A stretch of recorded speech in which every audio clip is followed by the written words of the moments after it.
Damas y caballeros, welcome back to From Across the Pond. I'm your host, Raipal Mula, and today with me, I am fortunate to have Josh Gessman, host and creator of Corner of the Galaxy. How are you, Josh? And thank you very much for being here. Hey, thank you for having me on. I appreciate it. You're a trooper for staying up super late, or you got up real early, however that works. But thank you. I am in your debt because I wouldn't have gotten up that early to do this. No, absolutely, we're here 3:30, but it's all good. It's all good. So first of all, um, despite the continuous expansion of the league of the MLS that we've seen now, 28 teams heading into this 2022 season, and the diminishing success of the LA Galaxy in recent years. They remain the premier franchise in the MLS, the first club to the lips of many of those in Europe when asked to name an MLS franchise. Yet the fame obviously was not born only out of the veteran stars that they've brought from Europe. It's from the success that these guys have brought throughout the years. Mm-hmm. However, in recent years, the league and successful teams such as Atlanta United have seemingly moved away from constructing their rosters around these veteran DPs, instead filling them with young emerging talent from South America primarily. In the past year, we've seen the Galaxy kind of move towards that with the signing of Kevin Cabral, a young player.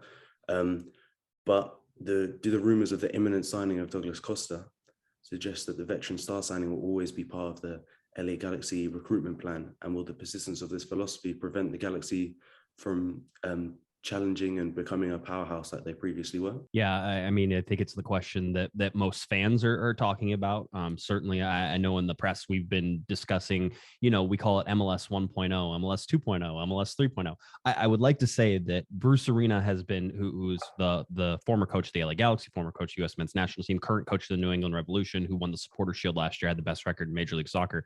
He was labeled with MLS 1.0. And he's always been labeled with sort of that beginning of MLS style.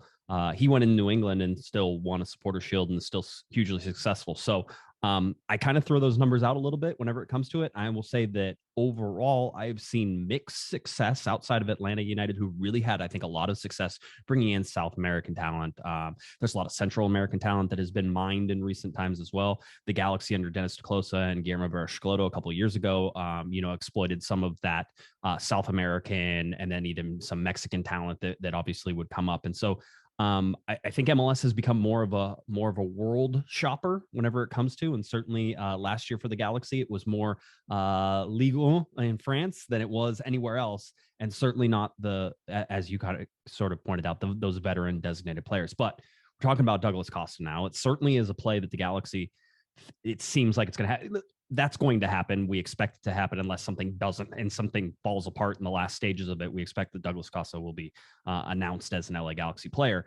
So 31 years old, hasn't really played great soccer in the last 5 years. It's certainly one of those, hey, we think we have a diamond in the rough type thing from the LA Galaxy front office. But we've seen those not play out, and we've seen them play out. We joke about it, but you look at guys like Steven Gerrard, who obviously came over and amazing guy. Just there were no more legs there at that time, right? So you got him well past his prime, and it didn't pay off for you. You look at guys like Giovanni Dos Santos, who maybe have had motivation issues. Clearly a talented player, but never really reached his top with any team. Every team wanted to exploit and find that way to get him to reach his top, and the LA Galaxy weren't capable of doing that. You can sort of point to Jonathan Dos Santos in there as well. Let's see some of the other ones. I mean, Nigel de Jong came at one point, was one of the best players in Major League Soccer, and the league couldn't handle him at that time. By the way, one of the nicest guys I've ever talked to is Nigel de Jong, and I know that sort of throws people off. I'd let him watch my 2-year-old kid. No problem. I just wouldn't let him play soccer in the backyard because that would probably get a little too rough. No karate. There would be a red card in that for sure. Ashley Cole came, was hugely successful for the LA Galaxy. He was one of the best left backs in Major League Soccer during his time. So there's all these mixed bags. And when you're looking at Douglas Costa, I think what the Galaxy think they're trying to do is find this guy who would absolutely be one of the most talented players in Major League Soccer if he could reach the levels that he has in the past. It's a big if, it's a big ask. Apparently, it's a big dollar amount for a relatively short contract. We're hearing rumors of 1+1, so 1 year plus a club option on that. I mean, I feel like if you do it correctly, you can still find value in those players. And if you're in Los Angeles, and I've made this argument for, I don't know, this is my 14th season covering the Galaxy, I made this argument for 14 seasons is that if you're in LA, you have to have two things in order to be successful, in order to put people in the seats, in order for people to watch. You have to have the star power and you have to have winning. You can't have winning and you can't without the star power, and you can't have star power without the winning, because Zlatan Ibrahimovic was with the LA Galaxy. That went wildly well in terms of what he was able to bring.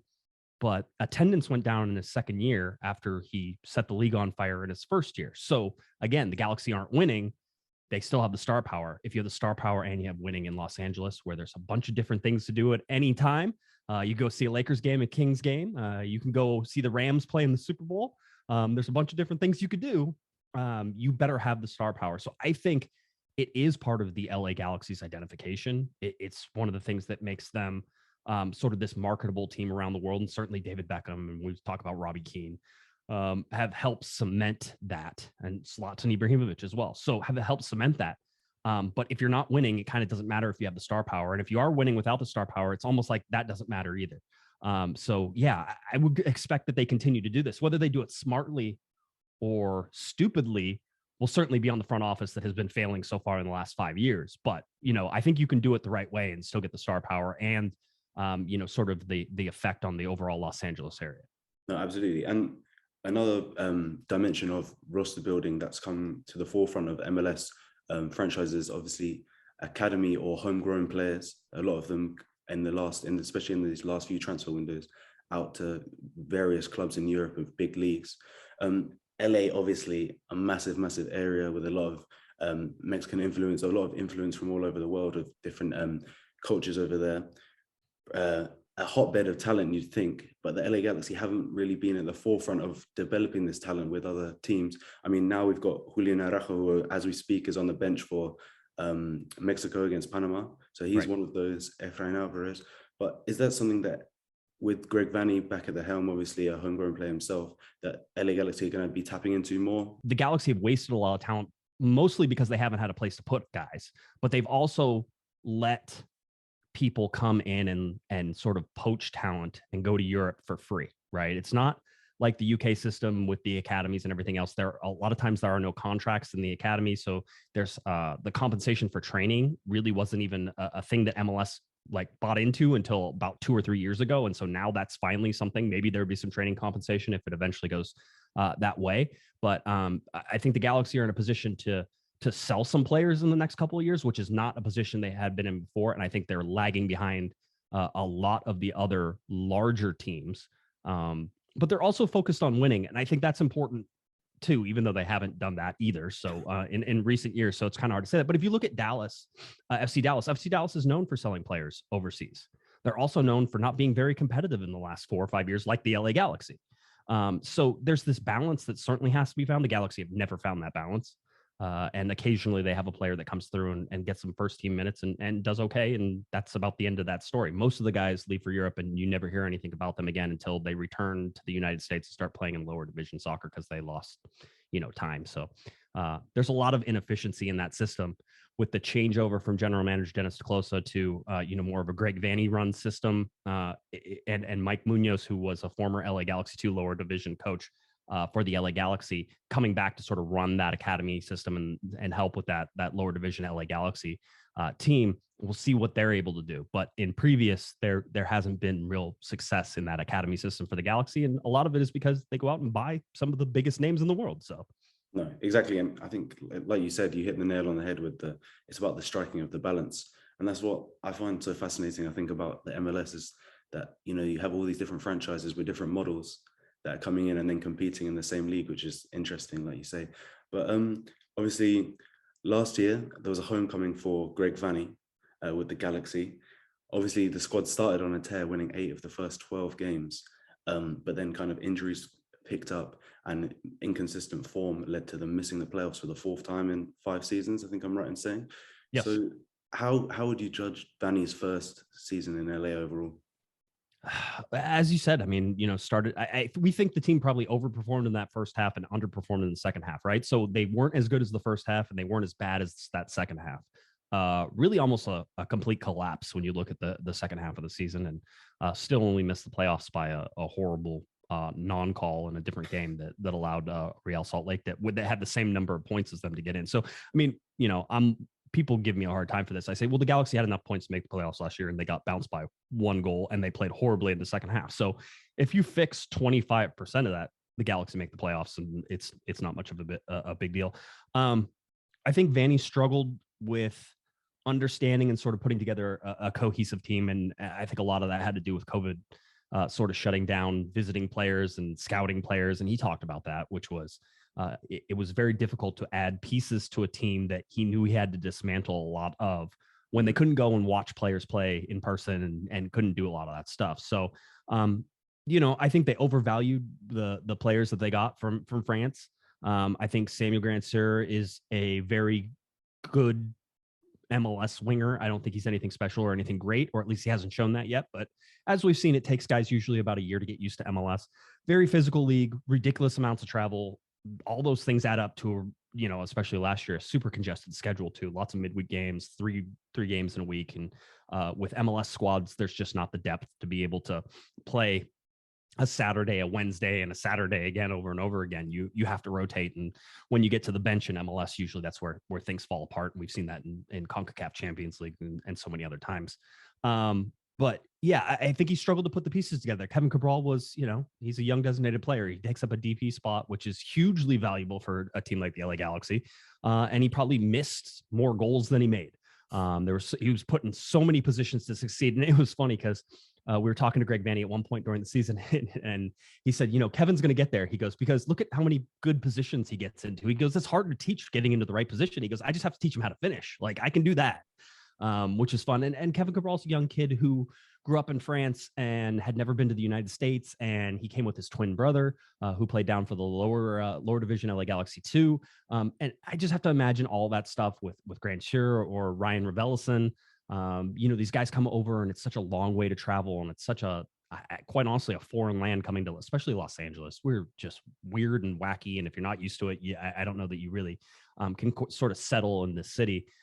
Having said that, after another year, I think that just the fact if the Galaxy made no changes this year, you feel like they're going to be better just because guys are settled, guys understand what Greg wants, and there's this cohesiveness to the unit. So I think Greg sort of struggled to figure out formations and put people in the right spots and things that you would sort of expect whenever you bring in something like 17 new players to a roster and trying to fit them all into things. So hit and miss. And I think there's more pressure on him this season than people probably realize.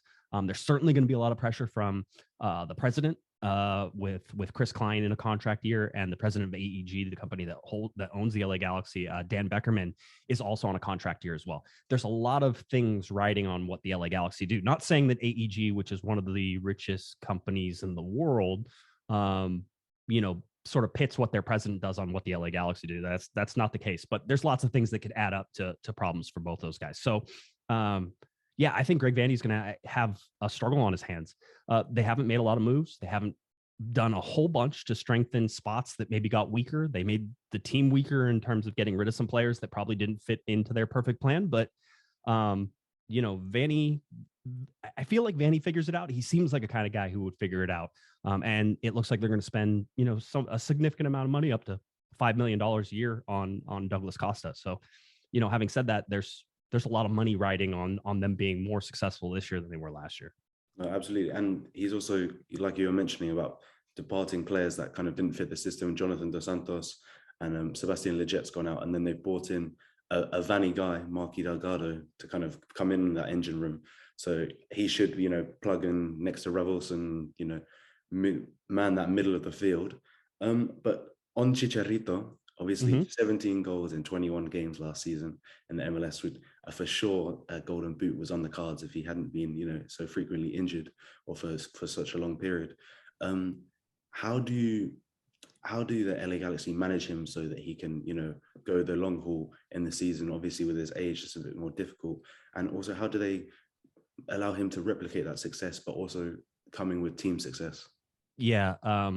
It was when he was in games, it mattered for him. I mean, 17 goals and 3 assists. He had almost a goal or an assist per game he played in. I mean, he was a difference maker last year. He was voted the LA Galaxy's, most valuable player, or what, I forget exactly what they call player of the year, that type of award. And it's interesting before, because if you look at 2020, obviously with COVID and everything that happened during that season and everything shut down in the middle, and then it didn't get started, and then they didn't play until July and stuff like that. He had 2 goals and no assists, right? And there's just huge disappointment and all this pressure on him. And he went out and, as we joked around, he got his revenge body on.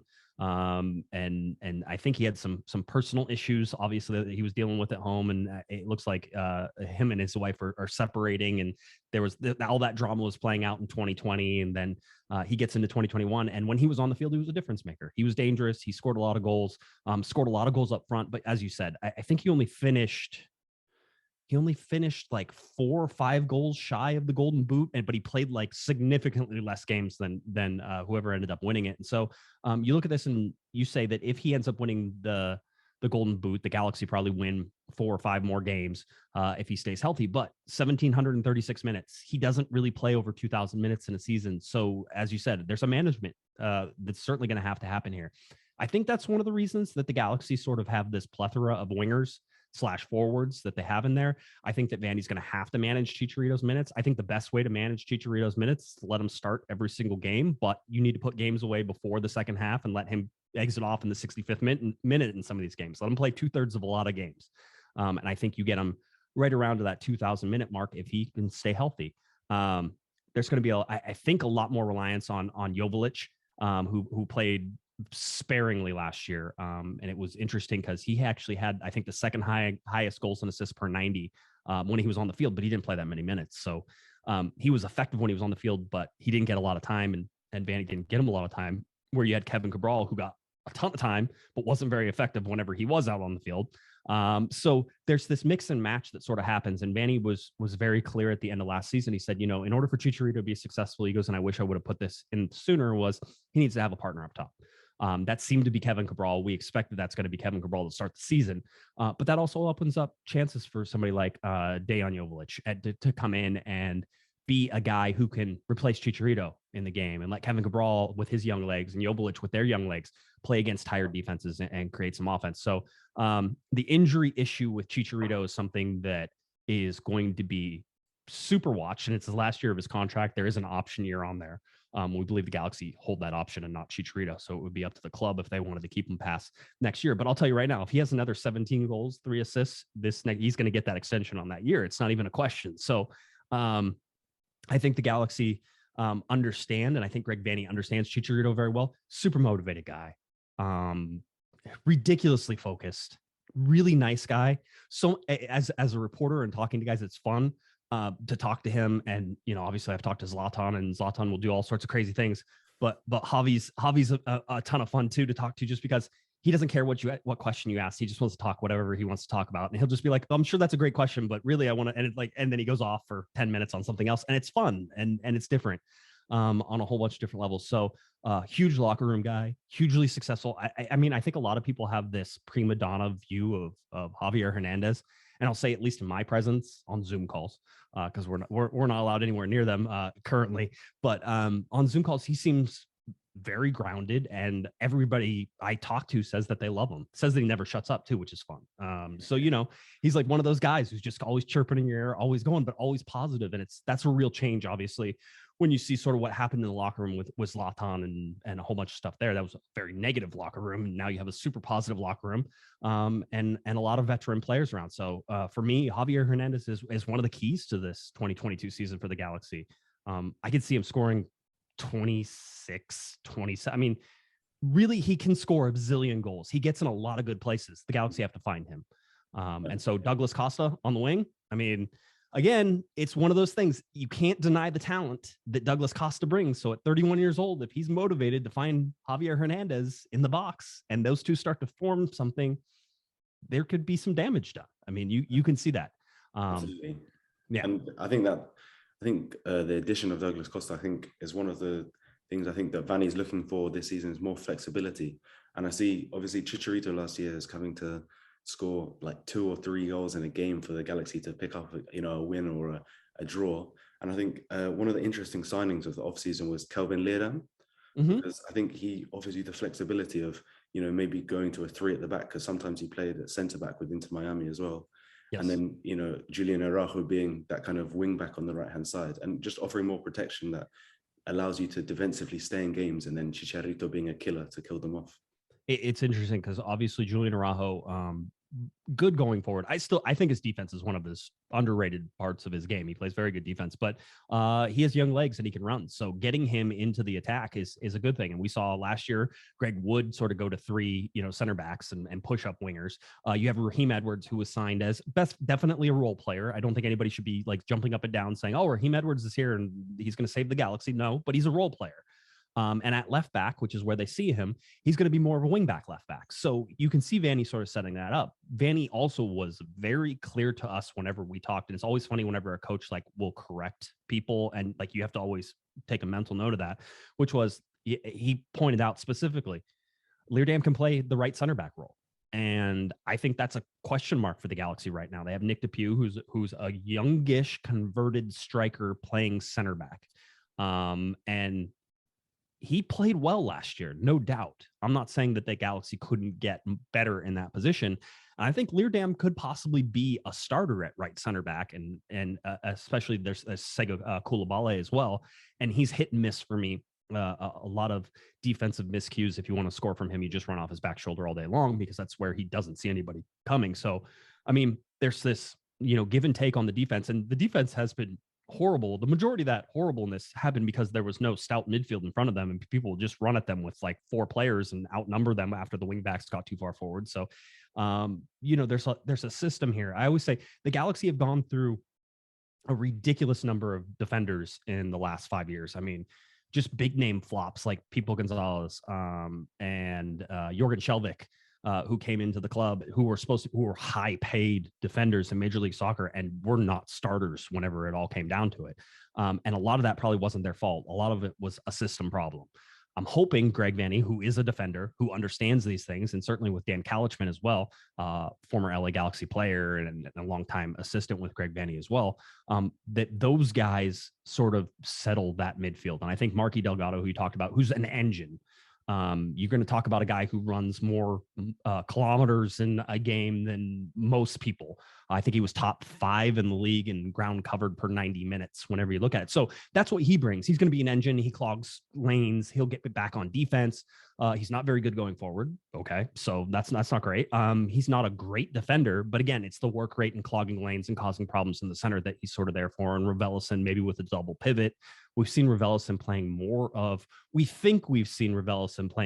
an 8 than maybe a standalone 6, which is sort of what he was playing last year. And maybe Delgado is that 6 more on that side. We've seen highlights from clips of preseason games. And so really we'll get our first look at the team this weekend whenever they show up for a preseason game. So there's flexibility, as you said, and there's a bazillion midfielders and wingers and everybody else, and there's ability to move defenders into wingback roles, and there's the ability to take the wingers and move them into forward roles. So, I mean, I could see a 4-3-3. I could see a 3-5-2. I could see lots of things with Vanny, and I think he likes that flexibility that you talked about. And he's even talked about staying flexible with acquisitions as well. The Galaxy probably still have 2 relatively big name type signings that they could bring in on the targeted allocation money, the TAM level. And we haven't seen who those people are, and we haven't heard rumors of that. So Vanny sort of hinted at staying flexible and having a couple, maybe one of those spots for sure, open and ready to be used whenever it comes around to summertime to sort of fix anything that he sees as wrong during the first couple months.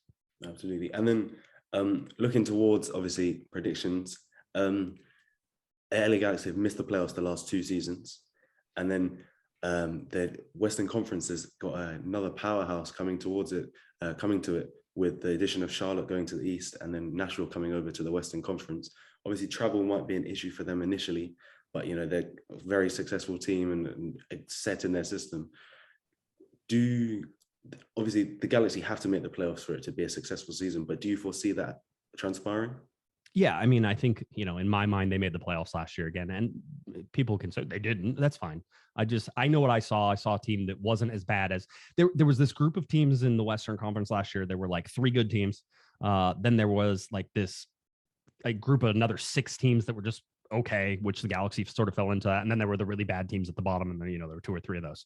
For me, Nashville obviously comes in. As I said, they got promoted because they're coming out of the Eastern Conference, which was very top heavy. There were a couple good teams at the top, and then the rest of those teams were very, very bad. And they probably stay that way with Charlotte coming in. Charlotte doesn't exactly look like they're burning down the house with all their moves that they're making. So what you're doing is you're taking a top 2 team, top 3 team in the Eastern Conference, moving them into the Western Conference, and they will be probably a top 3 or 4 team in the Western Conference whenever it comes. So now you have 7 spots that you have available there, and you know that Nashville is one of those playoff teams. So you just move somebody else in there. So you have Seattle, you have Sporting Kansas City.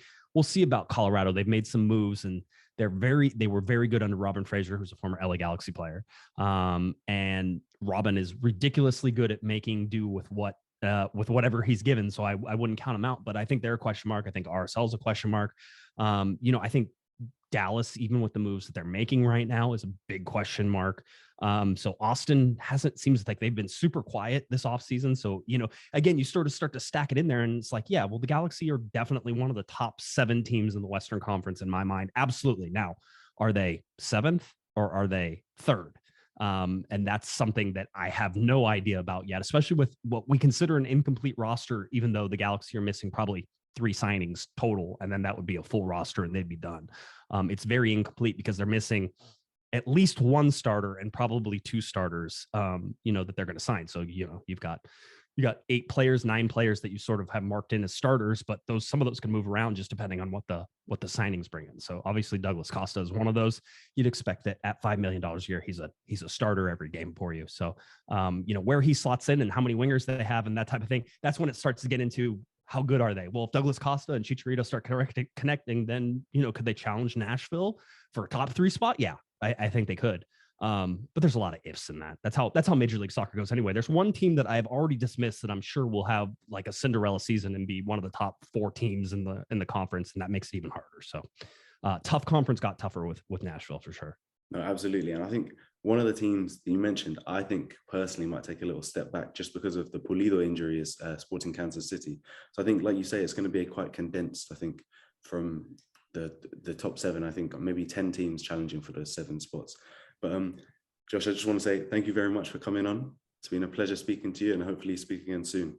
Yeah, absolutely. Thanks for having me on anytime. And again, thanks for standing up for me. No problem. Thank you.